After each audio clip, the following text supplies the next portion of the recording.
e falar também sobre a torcida do São Paulo revoltada com uma novidade do tricolor. Preciso te atualizar também sobre Luiz Zubeldia, o técnico do São Paulo ainda busca pelo menos mais um atacante. Tem novidades sobre o Fluminense, de olho no atacante Caleri. Nas últimas do mercado, bastidores, finanças e muito mais. Fala aí pessoal, sou Jorge Nicola, bem-vindos a mais um vídeo do canal, sempre bom ter vocês por aqui, sem perder tempo, só pedir para deixar like, se inscrever no canal e ativar as notificações. Preciso te contar agora sobre o interesse do Fluminense em Jonathan Caleri, o atacante do São Paulo, que já foi alvo de Boca Juniors, River Plate, entre outros, teria sido um pedido de Mano Menezes, pelo menos é o que garante o jornalista Paulo Brito, que cobre o Fluminense. Havia avaliação dentro do tricolor das Laranjeiras que contratar o Caleri talvez fosse mais barato do que o Rony, um enorme equívoco. Isso porque o Rony ganha hoje 1 milhão e 50 mil reais por mês no Palmeiras, o Caleri já parte de 1 milhão e 300 mil mensais no São Paulo. O Caleri já havia dito diversas vezes que não jogaria em outro clube brasileiro que não São Paulo. Para que isso possa mudar, haveria a necessidade de uma proposta estratosférica. Mas vale a lembrança de que o São Paulo não tem nenhuma intenção em se desfazer do Caleri, nem com proposta de clubes argentinos, onde o Caleri nasceu, parecem ter mexido com o jogador. A tendência é que o Caleri siga no tricolor. Caleri que viveu uma fase de jejum de gols importante. Esse jejum acabou na vitória por goleada por 4-1 contra o Mirassol na última rodada do Campeonato Paulista. Fluminense e Rony não reataram conversas. Nessa sexta-feira conversei com um dos representantes do jogador e o representante me contou que Santos e Atlético Mineiro hoje são os principais interessados, embora nenhum deles esteja perto de acerto com o atleta. O Rony é quem tem criado mais dificuldades para essa negociação. O Palmeiras pede 6 milhões de dólares. Difícil tem sido convencer o Rony a baixar sua pedida de 1,5 milhão de reais por mês de salário.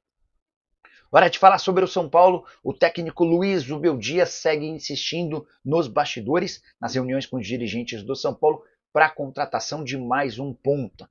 Ele avalia que o tricolor, por conta do calendário, precisa de um jogador com essa característica, especialmente depois da venda do William Gomes, negociado com o Porto por 9 milhões de euros. A justificativa do Zubeldia tem a ver com o calendário. Ele fez as contas e chegou à conclusão de que se o São Paulo for a todas as finais, a temporada de 2025 pode ter até 70 jogos, algo inviável para qualquer atleta de futebol profissional. Até por isso ele tem batalhado e brigado com dirigentes do São Paulo para que tenha 2 jogadores importantes por cada posição. E na avaliação dele, falta atacante de velocidade. Hoje o São Paulo tem o Ferreirinha no caso, o Eric e o Henrique jogador da base. Ele precisaria de pelo menos mais um cara com um pouco mais de peso, embora façamos a ressalva de que o outro Ferreira, que veio das categorias de base, disputou o título e foi campeão na Copinha, o Paulinho e o Lucas Marques também possam fazer essa função. Na avaliação do treinador argentino, esses meninos ainda não estão prontos para grandes jogos. Daqui a pouco começam Copa do Brasil, Libertadores da América, fase final de Campeonato Paulista, e ele tem batalhado por um jogador. O ponto importante e central dessa história, justificativa do presidente Júlio Casares para não contratar um outro atacante, é de que o atual elenco do São Paulo já está mais caro do que aquilo que estava previsto para gastos ao longo do ano, e o São Paulo, para a temporada de 2025, tem uma série de restrições por conta daquele FDIC, o Fundo de Investimentos, que vai permitir ao São Paulo captar cerca de 240 milhões de reais. Bora falar agora sobre o São Paulo, torcedor tricolor revoltado com o lançamento da nova camisa. Nada contra a camisa, versão 2025-2026, que inclusive já foi utilizada na vitória por 4-1 contra o Mirassol. A treta se dá pelo valor cobrado pelo São Paulo para cada unidade. Camisa tricolor número 1 está saindo a R$ 499.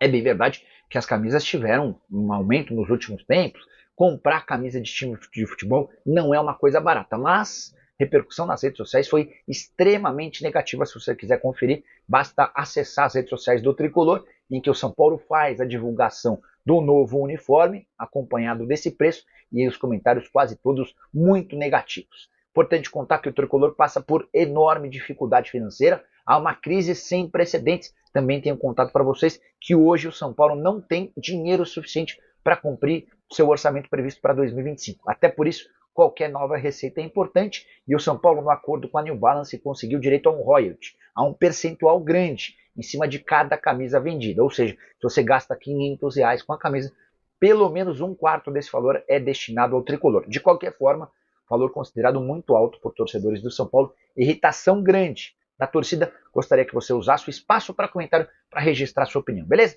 Hora de falar sobre o drama de um volante do São Paulo. Eu me refiro a Luan, 25 anos de idade, atleta formado na base e super querido pelo torcedor tricolor.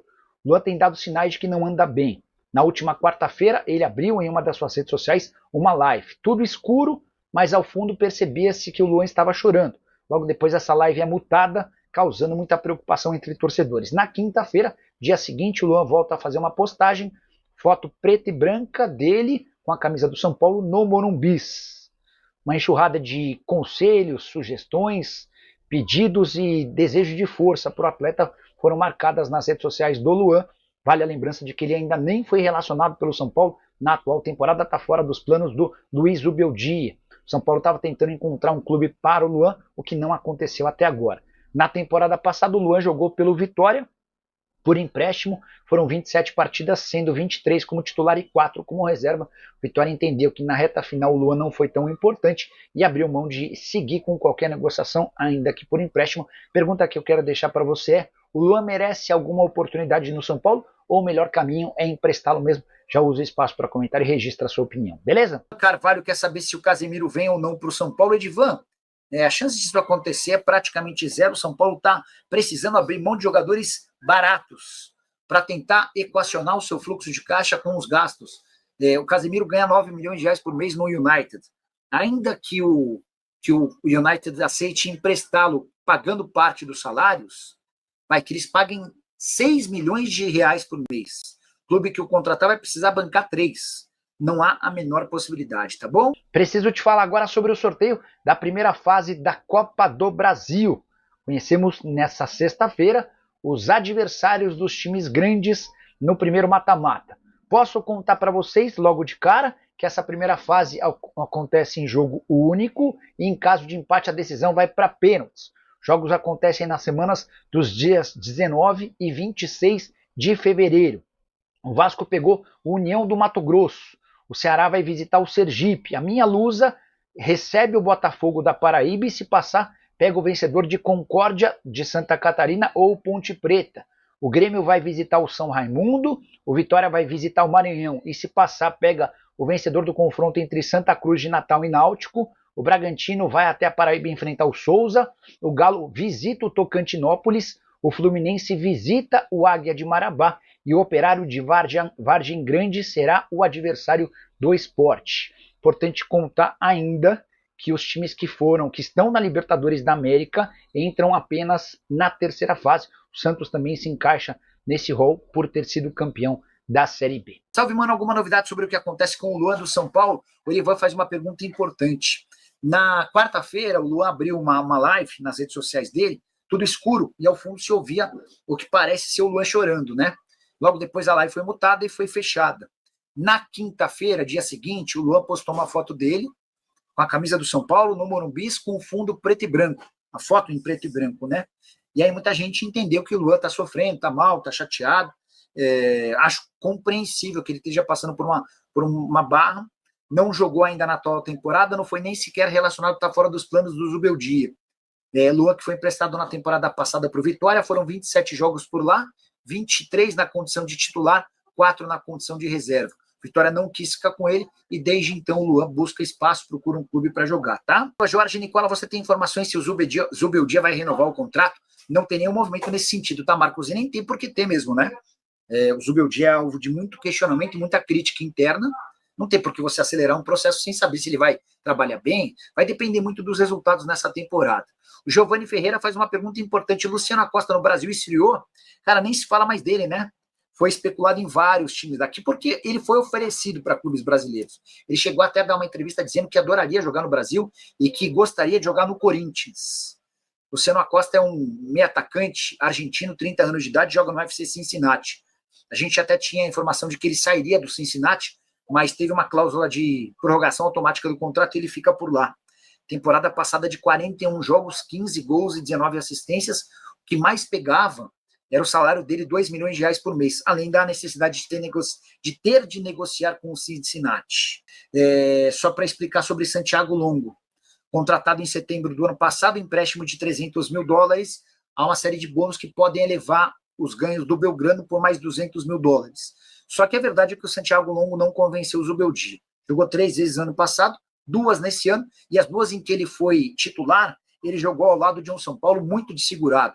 Foi aquela partida contra o Botafogo de Ribeirão na estreia do São Paulo no Paulistão, com o time todo reserva, e foi também contra a Portuguesa, num jogo em que o São Paulo entrou com um time completamente reserva, tá? Estão falando muito de um goleiro jovem e promissor no São Paulo e um atacante de lado. Leandro, não acredito na possibilidade de São Paulo contratar um atacante. A questão financeira é muito ruim no tricolor, tá? Na sua opinião, em qual posição o São Paulo ainda tem carência?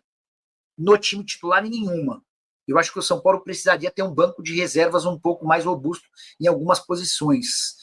Digamos que o Cedric Soares dê conta do recado. Aí o São Paulo passaria a ter 2 bons laterais esquerdos, 2 bons zagueiros, 2 bons laterais direitos e 4 zagueiros. Acho que não tem um goleiro reserva, não confio no Jandrei.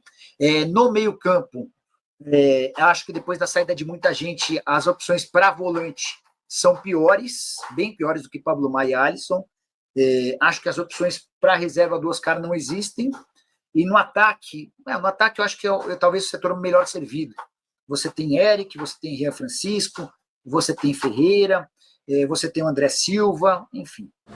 Família, ficamos aqui com o giro de notícias do maior clube do Brasil. Estamos falando realmente do São Paulo. Se você ficou até agora aqui neste final de sábado, é porque você está sedento por notícias do maior clube do Brasil. Deixa aqui já a sua opinião, não esquece de deixar like, se inscreve no canal, ativa o sininho. Um grande abraço no teu coraçãozinho e se mais do próximo vídeo. Fui.